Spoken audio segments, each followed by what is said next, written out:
Okay, this is now the part 2 of the video of the Deped Order 001 series of 2021. So sa pagpapatuloy ng ating talakayan,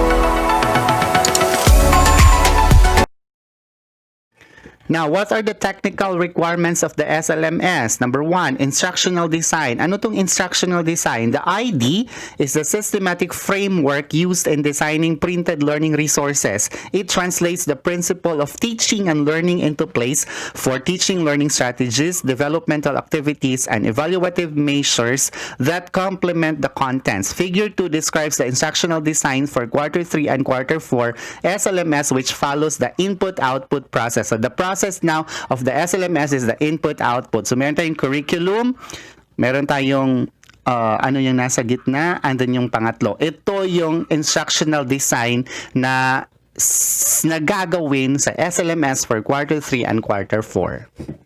So pag-aaralan na natin ngayon yung mga instructional design. Ang una doon is ang curriculum. The quarters 3 and 4 SLMS to be submitted shall be anchored, nagmula dapat sa MELC na maa-access natin at mada-download natin sa LRMDS at sa commons.deped.gov.ph. So meron pong address dito, pwede nyo pong i-download yung mga MELCs na nandun. Now, what are the elements per lesson? The section deals with the elements called from the ID and describes the guidelines for development of SLMS. However, private and public entities may consider the terms provided that these are synonymous, essential, and consistent in the achievement of learning objectives and presentation in the inside pages. Now, what are the elements? Letter A, overview. So, ano yung malalagay dun sa overview pag gumawa ka? It contains an introduction that discusses the topic content of the module of the learning objective. So, mag-introduce ka ngayon, hello, ang laman ng module na ito ay tungkol sa ganon. So, introduce mo yung learning objective. Sa objectives naman, dapat anchored from the MELC. Dapat mula sa MELC and inform the learners of the expected outcomes. Dapat during objective, ma-inform ang mga bata kung ano ba yung expected outcome pag natapos nila yung module na yon. Nandun din ang pre-assessment. You have to check the learner's knowledge about the lessons. Background check ito. And prior knowledge to facilitate condition of learning para po ma-facilitate nyo ang pagkatuto ng mga kabataan. So, nandyan yan lahat sa overview makikita.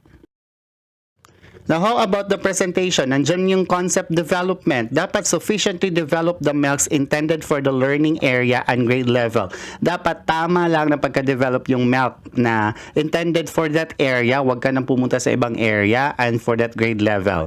Next, logically develop and organize. So, magkasunod-sunod. Spiral progression tayo. Huwag mong unahin yung mga hindi basic. So, dapat nagbula ka sa basic papunta sa mataas-taas na order. Next, suitable to the learner's level of development, needs, experience, and context. Dapat kung grade 4 level ang gagawan mo, grade 4 level lang din yung level of development na ginawa mo sa SLMS. Free from any type of error. Dapat walang error na makikita. Kahit isang maliit na error, wala dapat. And cognizant of intellectual property rights. So again, kung gagamit ka ng ibang mga feature using third party, dapat nakapag-secure ka ng permission mula sa owner bago mo siya gamitin. Next, nandyan din yung activities. Dapat developmental and age appropriate. Kung anong grade level, yun dapat ng mga activities na ibibigay at makikita sa SLMS na ginagawa mo. And the next one is the assessments. Aligned with the objectives and content. Alangan naman, gagawa ka ng assessment na hindi in line sa objective na present mo. Dapat kung ano yung objective mo, dun din magpo-focus ang assessment mo. Varied and involved self-check exercises. Okay, varied. Iba-iba. Ibig sabihin, lahat ng level ng mga learners ay pwede nilang makuha ang iyong assessment at dapat merong self-check exercises para ma-check naman ng mga learners kung gaano ba nila natutunan yung module habang sila ay nagbabasa nito. And contain answer keys for objective type of questions. Dapat yung mga objective type of questions except essays, dapat merong answer key na mailalagay sa self-learning modules natin. At dapat din na ibibigay ito sa mga bata during sa pagbigay ng mga bata ng mga modules, dapat meron talagang answer key. Now, letter C, application. Ang application which involves performance task. Differentiated tasks based on the learner's multiple intelligences, learning styles, and readiness level. Dapat, yung tatlo na yan ay titingnan ni teacher or sino man ang gagawa ng SLMS na pag nagbibigay ka ng performance task, dapat nakuha yung lahat ng multiple intelligence ng bata. Hindi nagfo-focus lamang sa magaling sumayaw, hindi lamang nagfo-focus sa magaling mag-drawing. Lahat ng klase ng multiple intelligences ay nasubukan during performance task. Learning styles, mayroong mga bata na mas mahusay sa ganito, mayroong mga bata na nakapag-learn ng ganito. And then readiness level, mayroong mga bata na hindi pa masyadong magaling dito, may mga bata na masyadong magaling na dito. So dyan mo i-base ang performance task sa gagawin mong SLMS.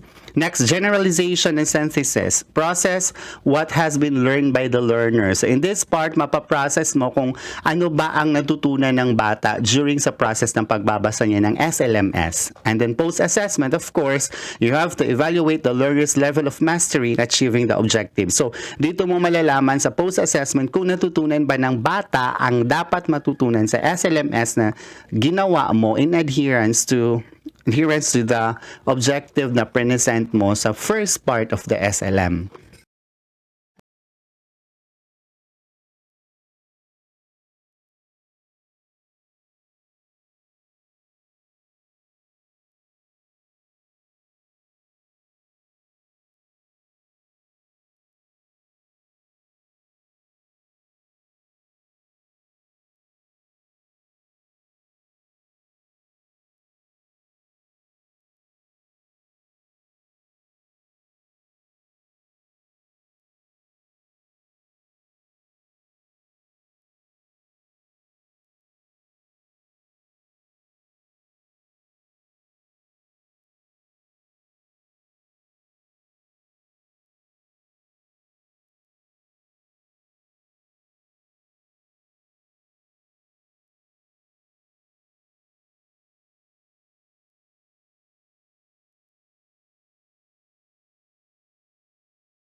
For the visuals and illustrations, it should be relevant to the text, to the age, to the culture, and life situation. So, dapat culture sensitive tayo. Next, accurate representation of the concepts discussed. So, kung mag-discuss ka ng isang concept sa taas, dapat yung representation or drawing mo accurate sa ano ang diniscuss mo.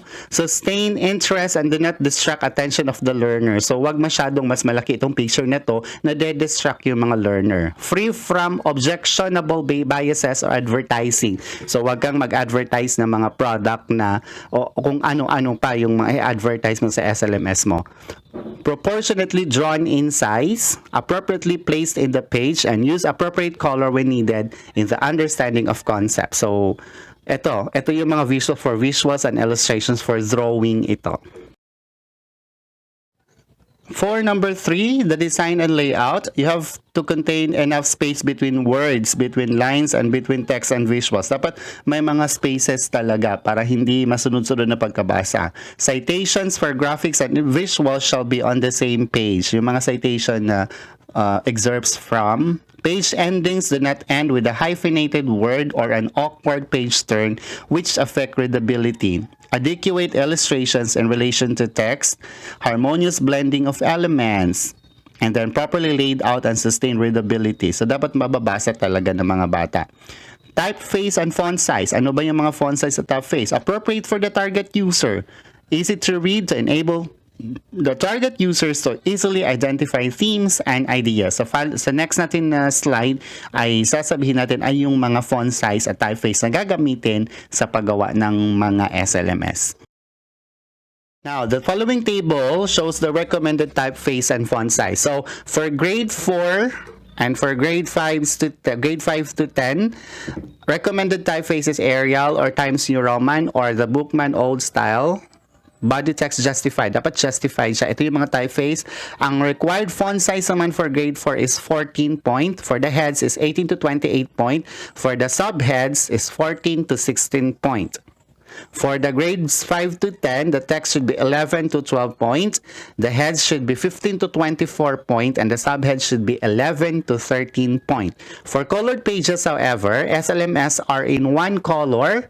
Isang color lang yung SLMS except sa mga subject na arts, science, and math with approximately 24 multiple colored inside pages. Now, for the medium of instruction to be used for grades 4 to 10, Filipino and ASP should be Filipino. For grades 4 to 10, English, Science, and Math should be in English medium of instruction. For grades 4 to 5, MAPE, Filipino. For grades 6 to 10, MAPE, it should be in English medium of instruction. And for grades 4 to 10, Araling Panlipunan, it should be in Filipino. Ngayon, paano na magsasubmit at mag-evaluate ang ating LRE? So, submission of SLMS, the DepEd Central Office shall conduct the evaluation process upon submission of SLMS developed by both private and public entities during the set deadline. So, submission beyond the deadline na hindi natatanggapin.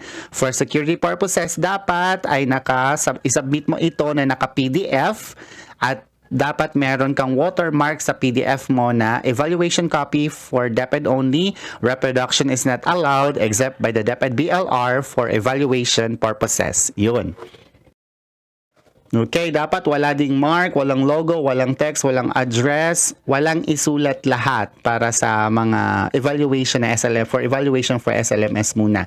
Ang digital copies of SLMS in PDF format, MS Word file for submission form, and scanned copies of the other documentary requirements prescribed in Form 1 may be submitted by delivering any portable device, just like external drive, flash drive, and so on and so forth, sa address ng DepEd. Pwede ding mag-submit sa prescribed in Form 1 to the email address. Merong email address dito na nilagay, pwede mo doon isubmit.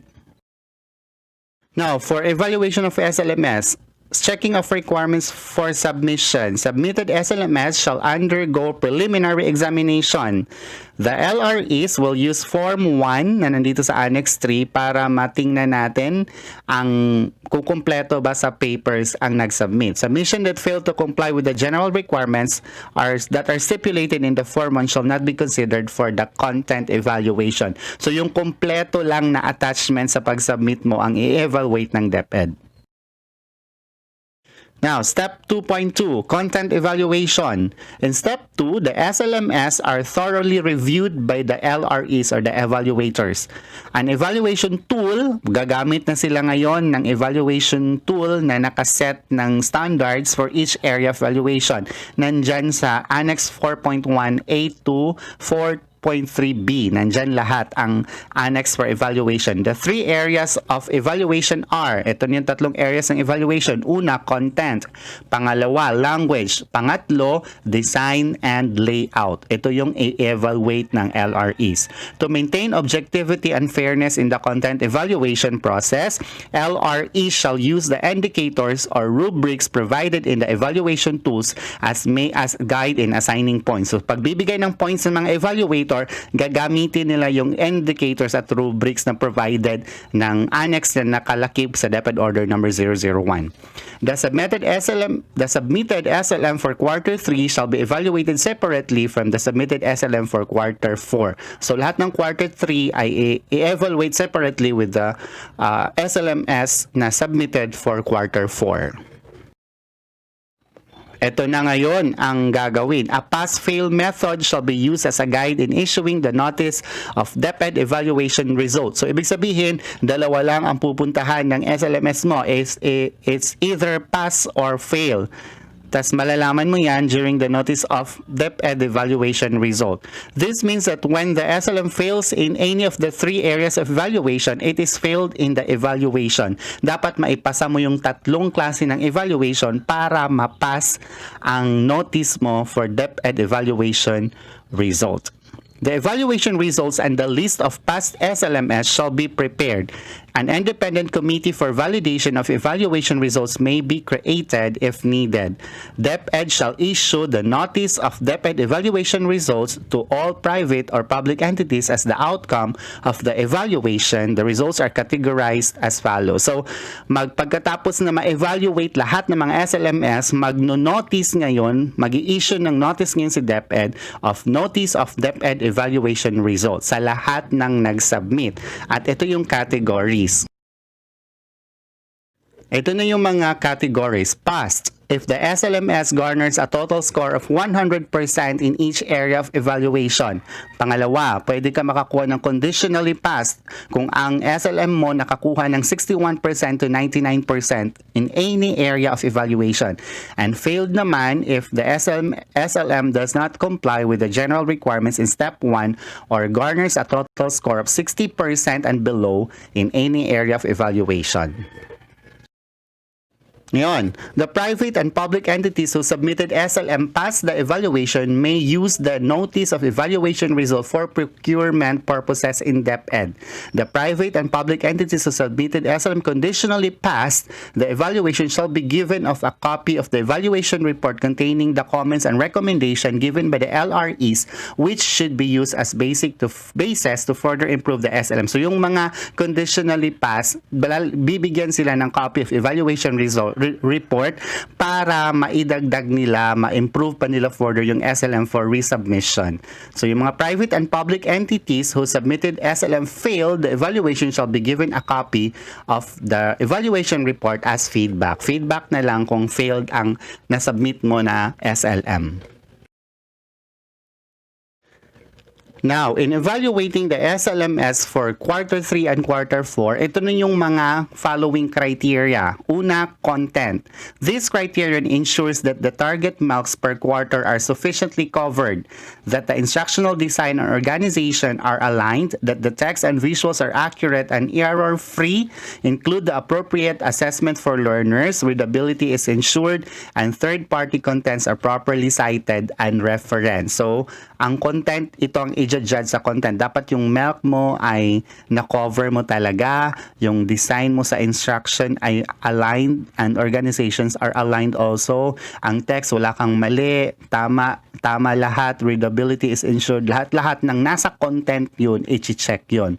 Number 2, the language being used. The criterion focuses on ensuring the SLMS have coherence of clarity and thoughts, are free of grammatical, syntax, spelling, and punctuation errors, and are consistent in style. And ang pangatlo, the layout and design. This criterion ensures that the physical attributes, format, and the visuals of SLMS are appropriate and well organized. Again, itong tatlong to ang basis sa pag-evaluate ng SLM na na-submit mo, whether it will be passed or it will be failed.